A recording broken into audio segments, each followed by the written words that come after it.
Hey everybody, and welcome back to the board meeting. Today we are continuing with the series, the alphabet series.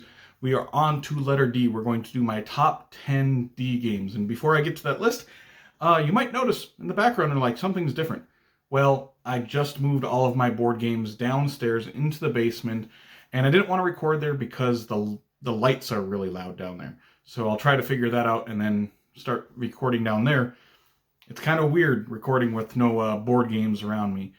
But yeah, we're going to do letter D today. This was a pretty interesting list to make. I don't think it's as strong of a letter as C, but there's still some really good games in here. And like the other letters, we're going to do some quick honorable mentions. And so we've got the DC deck building game with tons and tons of expansions. I've played a few of those expansions, game that I've really liked. We've got Don't Mess with Cthulhu, which is a social deduction game, a really fast social deduction game.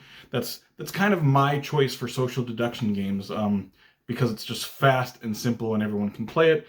And then we got an abstract game with Divan, which is part of that GIPF series, I believe it is. You know, that's got Yinch and stuff. Divan is really good as well in that series.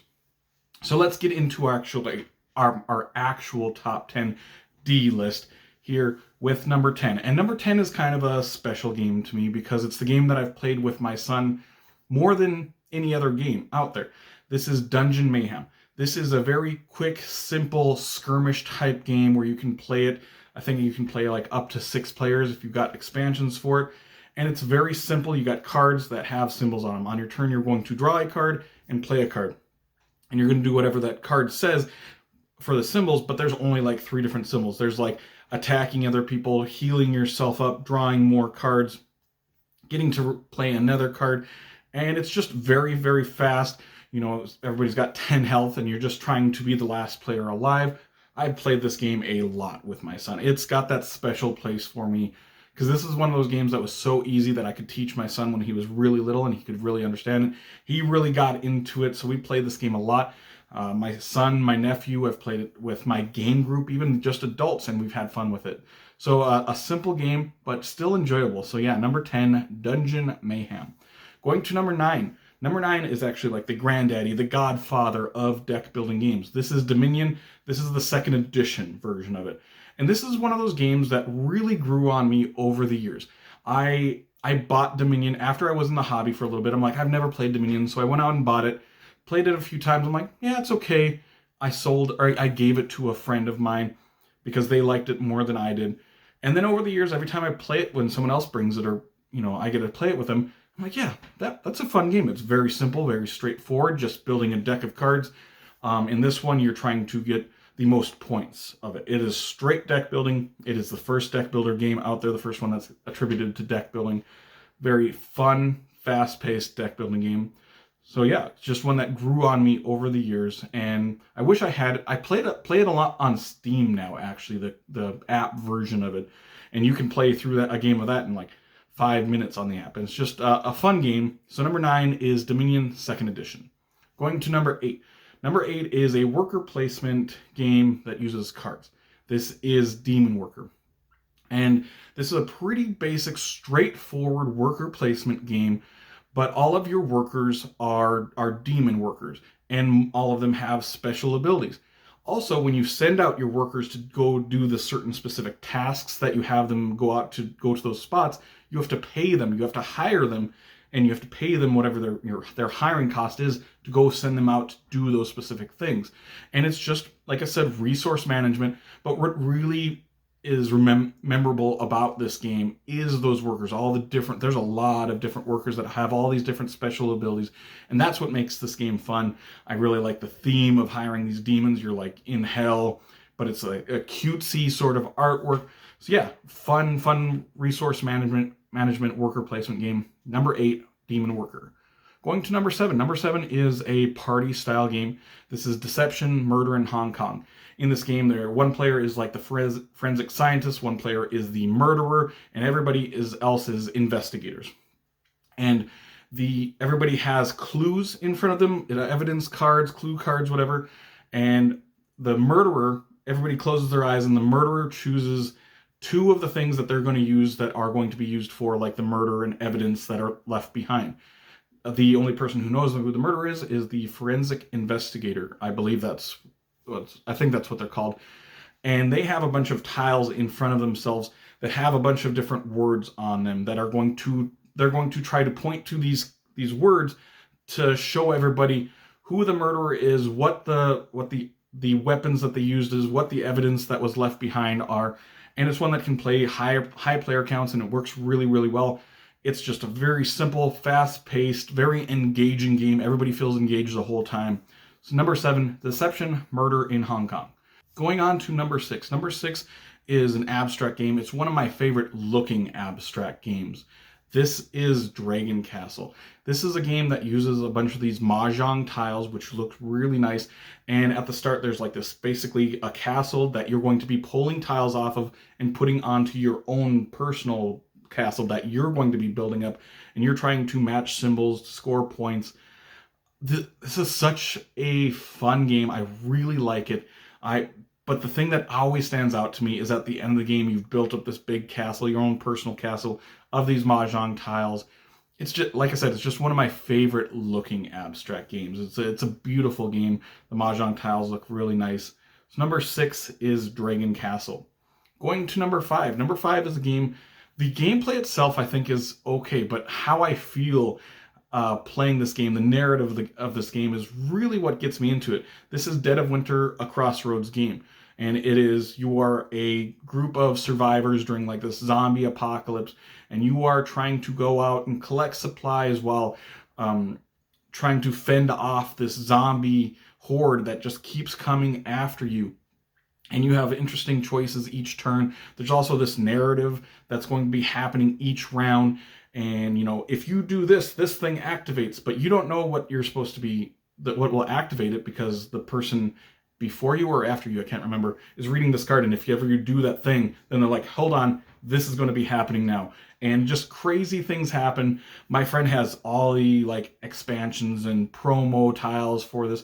There are so many different characters that you can get that are special abilities, that some of them are just fun characters to play as. And it's just a fun, narrative-driven sort of game for myself. So number 5, Dead of Winter, a Crossroads game. Going to number 4. Number 4 is a roll and write, actually. This is Dinosaur Island, Rawr and Write, which is the roll and write version of a big, giant game, Dinosaur Island. And I've said this, I've talked about this game a lot before, but this completely replaced Dinosaur Island for me. And for a roll and write version to replace the big box version takes a lot. But this one, I think it's fun and engaging. This one, the reason why it replaced it is because it's so much easier to get this to the table. It's simpler rules-wise. It takes up a tenth of the space that Dinosaur Island takes up. And Dinosaur Island takes up a huge amount of space. There's several boards that you have to put out. This one replaces that big board in a small board game box. It's just one that completely replaced the original, like I said. So number 4 is Dinosaur Island, Rawr and Write. Going to number 3, we're going back to an abstract game. This is The Duke, Lord's Legacy. And this is actually one that I just recently played for the first time I think I played it for the first time 3 months ago now. But this is a abstract game that feels sort of like chess. You have individual pieces on that you're controlling, and you're trying to capture the other player's duke. Like in chess, it fills that chess spot. But in this game, you are going to be pulling out pieces from this bag, and these pieces that you're pulling out all are different. They have different movement style, and when you do move these tiles, it shows you on the tile where these pieces can move and how they're going to be moving. When you do move a piece or activate a piece, then they're going to flip to the other side, which is going to have a whole new other way that they can move and interact with the board. And so it's one that rewards repeat play, especially with someone else who's played this game a lot. They're like, oh, you have this person. Okay, I'm gonna, if they activate, I know exactly how they're going to move the next time. So, you get better and better as this game, as you get more familiar with the pieces, more familiar with each side of the piece. It's just a really great game. So number 3 is The Duke, Lord's Legacy.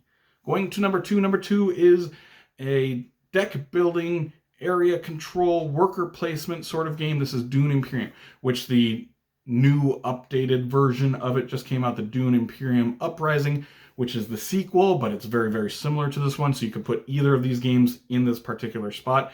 It intertwines all these different mechanisms in a great way. It's so smooth and fun, and it's just a race to the, trying to get to 10 points, and you're fighting over this certain area at the end of every round, but you're going to have to dictate what is important to you this particular round. Do you want to go grab more spice? Do you want to fight for that area on the bottom? Do you want to move up on these tracks on the side? There's just a lot to think about each and every turn, and it's just a great game altogether.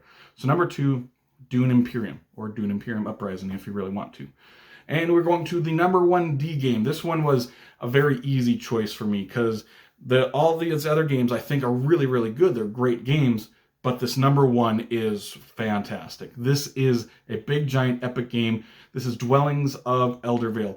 Now, this is sort of a worker placement game, engine building game, but it's put onto this big, giant map that's going to be expanding throughout the game. And you're going to be placing out your workers doing those specific actions. There is a bunch of different factions that you can be. I think there's 16 total different factions that give you slight abilities, but they're not super powerful, but they're powerful enough where everybody's like, oh, that's pretty cool that you can do that. One of the great things about this game is when you're placing out workers, if you run out of people, you can recall, and that's when this worker placement, more of a worker placement game happens. You're going to be placing these workers out on these cards that you've ended up gathering throughout the game and activating those specific abilities. It's great. I love this game so much, and it's a big giant game. Comes in a huge box, and I decided I wanted to play it again. I think it was last month, and I'm like, okay, it's a big giant game. I've got to go read the rule book and relearn this game because it's big giant game.